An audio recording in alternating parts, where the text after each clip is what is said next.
Hey everybody, it's John from the Hustle Daily Show. Before we get into the news today, did you know that HubSpot launched an AI chatbot that helps you build awesome campaigns at scale with just a few prompts? It's called Campaign Assistant, and it's a totally free-to-use AI tool that will transform the way that you build marketing campaigns at scale. And the best part? It works seamlessly with all of HubSpot's marketing and sales tools to scale your output across email, social, and more. So AI your way into the most effective campaigns yet at HubSpot.com/campaign-assistant. Howdy, folks. It is Thursday, May 11th. I'm Jacob here with Juliet, and you are listening to the Hustle Daily Show. In just a bit, we're going to be discussing why it's looking like a bull market for the literal bull market. I'm talking, of course, about rodeos and the Wild West. We'll get to all that in just a bit, but before we do, let's talk about what else is happening in the world of business and tech. Let's get crack-a-lacking. Juliet, what are you looking at today? Well, I'm a green text bubble person. Unfortunately, I kind of run everything on Google. I love Google Fi. I've had a Google Pixel for a long time. So I was checking in on Google I/O just to see what they were up to. A couple cool things. There is a new tool coming this summer that will let people know more about an image, in particular, if it was made with AI, which I think will be pretty handy since some of those are looking pretty realistic these days. Yes. There's also more AI coming for pretty much every other thing that Google does. There's tools for Android developers, Play Store developers. There's going to be an AI that helps you write better text messages. And also, this one I think is pretty cool and probably the one I'm most likely to play with, an AI that will help you design your own phone wallpaper. Very nice. Of course, the most hotly anticipated announcement was the Pixel Fold. It is a phone that folds in half. Another foldable phone. Yeah, when it's closed, looks like a regular phone, a little thicker. When you unfold it, it looks like a tablet. It actually looks pretty cool, I'll admit.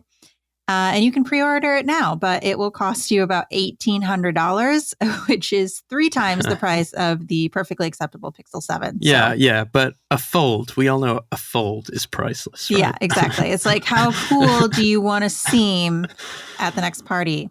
Exactly. It does look cool. I'll give him that. And it looks probably like the best foldable phone out there. It looks really seamless, surprisingly. So I guess you'll have to get it and let us know, right? Yeah. Okay. For 1 month's rent. Yeah. Well, in other news, speaking of companies in the AI space right now, Microsoft signed a deal to use startup Helion Energy's fusion electricity by 2028. If Helion can't provide them enough clean energy by then, CEO David Kirtley said there will be financial penalties. Investors have overall surged $5 billion into funding fusion companies, according to CNBC. Helion is funded in large part to the tune of $375 million by who else but OpenAI CEO and Silicon Valley insider Sam Altman, who, by the way, will also be testifying before Congress next week for the first time as lawmakers try to figure out this whole AI thing and how to regulate it. That should be interesting, right? And speaking of Congress and regulation, some news surrounding the potential TikTok block, the TikTok block. The Wall Street Journal reported the company is delaying a rollout of its major new shopping features in the U.S. as it's struggled to attract merchants because of concerns over a potential ban. And just for reference, to give you a scale of what this business could be, TikTok's Chinese sister app last year did more than $200 billion in e-commerce volume. So big opportunity there. And last but not least for today, some good news, or at least moving in the direction of good news. The CPI report for April shows inflation easing to a still significantly elevated, but cooling 4.9%. The Fed's goal is to get it back down to around 2% ideally, and this is all after it peaked around 9% last June. So good news there, I guess. And with that, let's get to today's main story. Juliet, you ever been to the rodeo? Nope. My parents in Michigan like the rodeo. Really? But I have never been. Okay. What do they like about it? I think, according to my mother, it's just a fun time.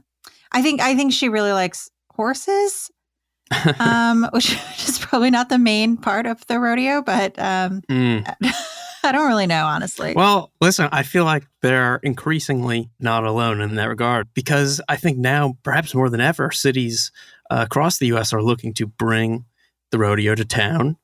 And with the numbers that these rodeos can put up, I think it's tough to blame them. Just to put some numbers out there, these large-scale rodeos across the country have long kicked local economies into high gear.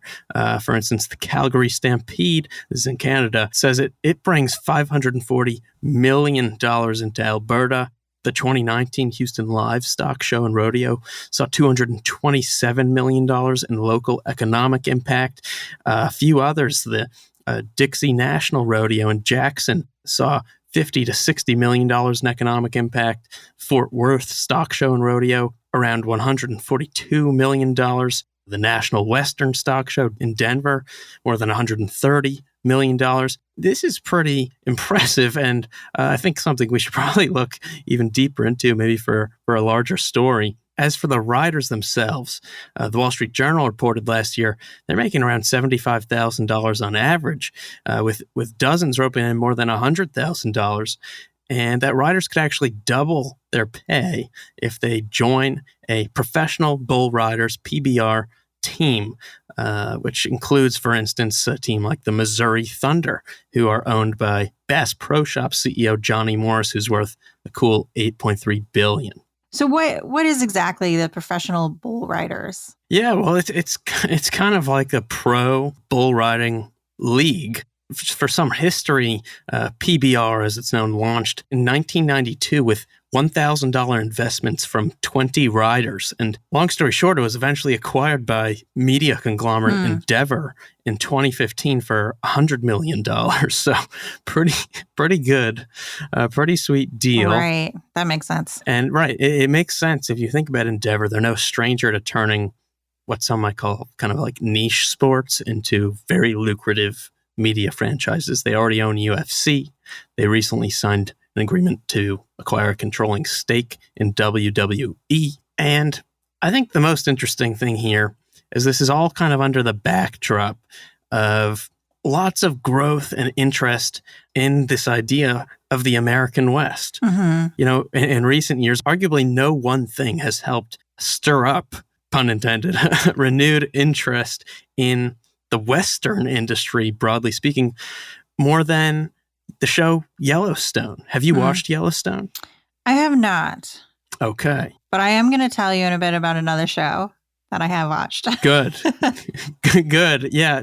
So I have watched Yellowstone. So in recent years, Google search interest in Yellowstone is the highest it's ever been, clearly a result of the show. Right. A University of Montana study found that because of the show, the state lassoed in more than 2 million visitors and $730 million of spending in the year 2021 because of the show specifically.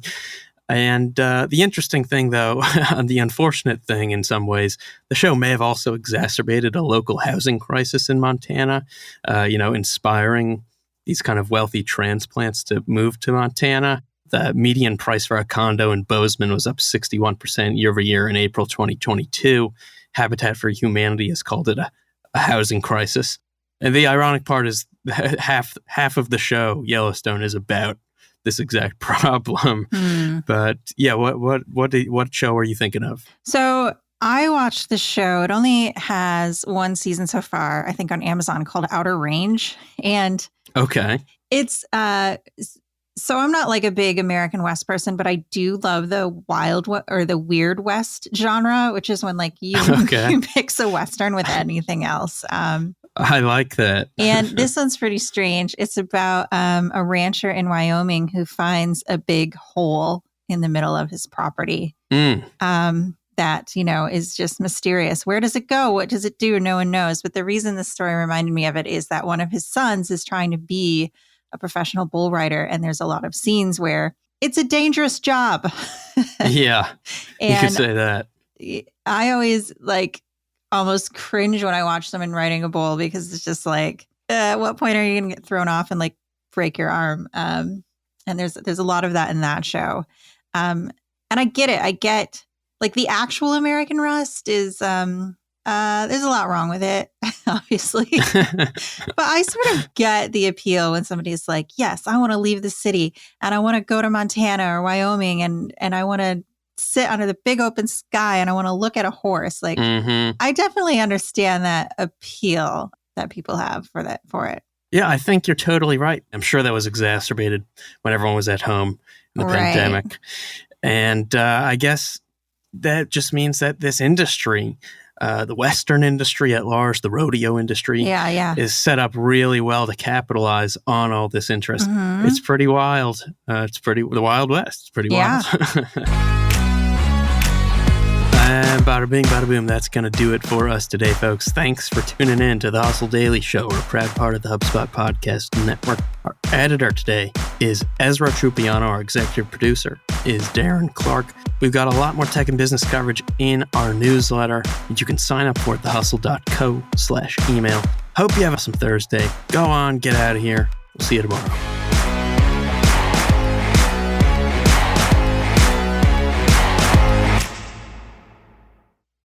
Let me tell you about a show that I've been loving lately. It's called Entrepreneurs on Fire. It's hosted by the incredible John Lee Dumas. It's available now on the HubSpot Podcast Network. Entrepreneurs on Fire stokes inspiration and shares strategies to fire up your entrepreneurial journey and create the life that you've always dreamed of. I'm a big fan of this podcast. It has energy, it has value, and it's all about learning about entrepreneurship. I was just listening to an episode the other day. JLD interviewed Jay Rogers, who was such a wealth of information. He kind of went into how entrepreneurship chooses you. You don't necessarily choose it, and that failure only happens when you stop trying to win. A lot of gems in this one. So I'd highly recommend checking out that particular episode along with the rest. So go listen to Entrepreneurs on Fire wherever you get your podcasts. Hey guys, if you listen to the Hustle Daily Show on Google Podcasts, we want to let you know that the option will no longer be available pretty soon. Google is sunsetting its podcast app sometime in early 2024 in favor of YouTube Music, and we want to give you a heads up before it's too late since that time's almost here. The Hustle Daily Show is available everywhere and anywhere that you listen to podcasts like Apple Podcasts and Spotify. If you're using YouTube Music, we are there as well. If you're an Android fan, there are plenty of apps like Overcast, Pocket Casts, Player FM, and more. So just search for us wherever you decide to listen to your favorite podcasts.